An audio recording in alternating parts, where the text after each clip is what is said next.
Hello friends, my name is Dr. Ankit Raiyani. I'm a hematologist and bone marrow transplant physician working at Sahyadri Hospital, Ahmedabad.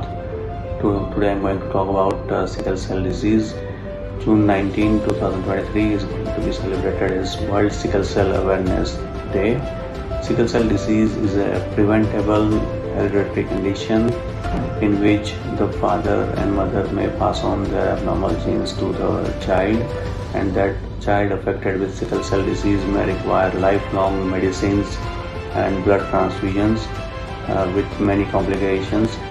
Hence, let us get together and help spread awareness regarding this preventable disease with timely intervention and proper awareness in the community.